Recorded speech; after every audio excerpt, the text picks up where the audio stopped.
26년 1월 28일 새벽 기도에 오신 여러분을 주님의 이름으로 환영합니다. 오늘 우리가 함께 살펴볼 하나님의 말씀은 창세기 19장 24절로 38절입니다. 성경 봉독은 27절에서부터 29절까지 하도록 하겠습니다. 하나님의 말씀을 들으십시오. 아브라함이 그 아침에 일찍이 일어나 여호와 앞에 서 있던 곳에 이르러 소돔과 고모라와 그 온 지역을 향하여 눈을 들어 연기와 옹기 가마의 연기같이 치솟음을 보았더라. 하나님이 그 지역의 성을 멸하실 때 곧 롯이 거주하는 성을 엎으실 때에 하나님이 아브라함을 생각하사 롯을 그 엎으시는 중에서 내보내셨더라. 하나님의 말씀입니다. 아멘. 오늘 본문은 소돔과 고모라가 멸망하는 참혹한 심판의 아침을 보여줍니다. 아브라함이 눈을 들어보니 마치 옹기 가마의 연기처럼 검은 연기가 치솟고 있었습니다. 그런데 이 심판의 한복판에서 기적적으로 구출된 한 사람이 있습니다. 바로 롯입니다.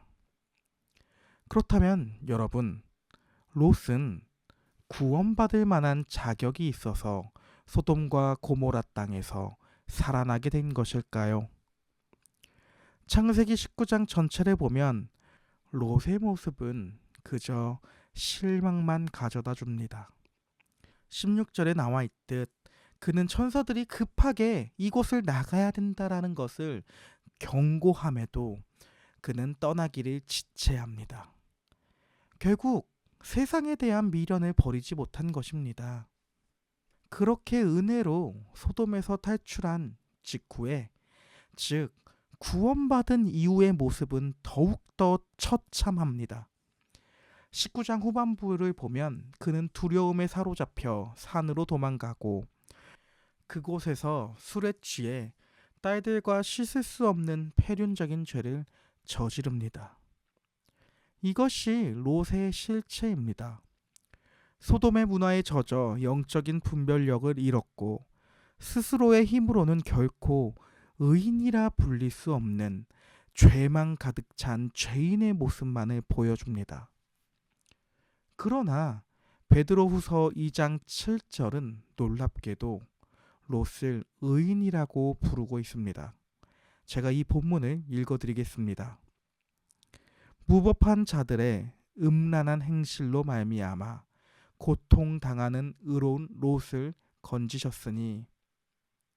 베드로후서에서는 왜 롯을 의인이라 부르고 있을까요? 롯이 의인인 이유는 무엇일까요? 무엇이 롯을 의롭게 만들었습니까? 이에 대한 해답이 오늘 본문 29절에 있습니다. 하나님이 아브라함을 생각하사 롯을 그 엎으시는 중에서 내보내셨더라고 말합니다. 여기서 생각하다라고 하는 이 단어는 단순히 하나님께서 까먹었다가 다시 떠올리게 되는 그런 단순히 기억하다라는 그런 단어가 아닙니다. 이때 사용된 생각하다라고 하는 이 동사는 하나님께서는 아브라함과 맺은 언약을 기억하시고 그 언약에 근거하여 구체적으로 개입하셨다는 내용을 말하는 것입니다. 즉, 롯이 소돔과 고모라에서 살아난 것은 롯이 가진 그 자체의 의로움 때문이 아니라 롯을 위해 중보했던 아브라함 때문이었습니다. 아브라함은 조카 롯을 위해 하나님 앞에서 50명, 45명, 40명, 30명, 20명, 10명까지 기도합니다.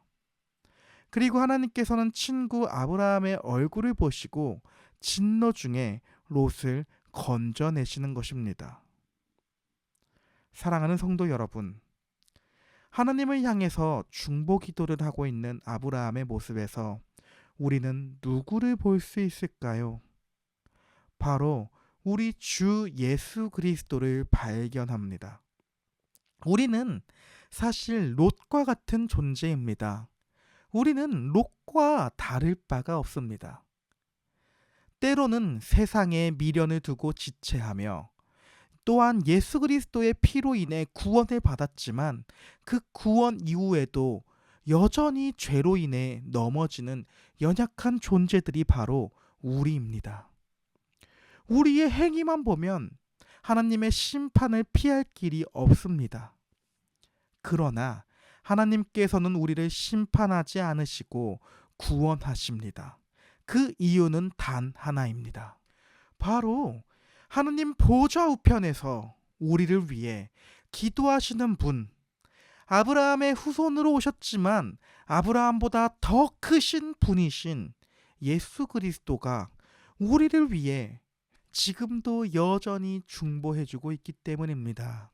예수님의 십자가 언약 때문에 하나님은 오늘 우리를 의롭다 하시고 붙들어 주십니다. 오늘 설교를 이제 마치려고 합니다. 우리는 스스로의 공로가 아닌 예수님의 중보 기도로 살아가는 사람들입니다. 그렇게 존재하게 된 우리들입니다. 따라서 오늘 하루 우리의 삶이 예수 그리스도의 중보라고 하는 소망 위에서 살아내는 우리의 삶이 될 수 있기를 원합니다. 우리의 연약함에도 불구하고 예수님은 여전히 우리를 붙잡고 계시며 우리를 위해 중보기도 합니다. 따라서 우리는 넉넉히 이기게 될 것이며 결코 망하게 되지 않습니다. 소돔과 고모라 같은 세상을 살아갈 때에 두려워하지 말고 예수 그리스도를 생각하며 삶을 살아갈 수 있는 우리 모두가 되기를 소망합니다. 함께 기도하도록 하겠습니다. 하나님 아버지, 우리는 롯과 같습니다. 이 세상을 살아가며 온전히 하나님을 의지하며 살아가고 싶지만 우리는 지체합니다. 또한 구원을 받았음에도 불구하고 우리는 여전히 죄로 인해 넘어지고 힘듭니다. 그러나 하나님께서는 연약한 우리의 모습을 아시고 우리가 구원을 받을 수 있는 근거를 우리 안에 주신 것이 아니라 우리 외부로부터 하나님이시자 당신님의 유일한 아들인 예수 그리스도를 중보자로 세우셨습니다. 이 그리스도께서 우리를 위해 지금도 기도해 주는 은혜로 말미암아 우리는 오늘을 살아갑니다. 그리고 성령님을 우리에게 보내주시어서 우리가 죄로 인해 죽고 의로 인해 살아나도록 날마다 소망을 불어넣어 줍니다. 따라서 우리가 삼위일체 하나님을 기억하며 오늘 하루도 살아갈 수 있는 소망을 하나님 안에서 찾을 수 있는 교회가 될 수 있도록 은혜를 베풀어 주시옵소서. 감사합니다. 예수님의 이름으로 기도합니다. 아멘. 주기도문으로 오늘 새벽 기도를 마치도록 하겠습니다. 하늘에 계신 우리 아버지여, 이름이 거룩히 여김을 받으시오며 나라의 임하옵시며 뜻이 하늘에서 이루어진 것 같이 땅에서도 이루어지리라. 오늘날 우리에게 일용할 양식을 주옵시고 우리가 우리에게 죄 지은 자를 사하여 준 것 같이 우리의 죄를 사하여 주옵시고 우리를 시험에 들게 하지 마옵시고 다만 악에서 구하옵소서. 대개 나라와 권세와 영광이 아버지께 영원히 있사옵나이다. 아멘.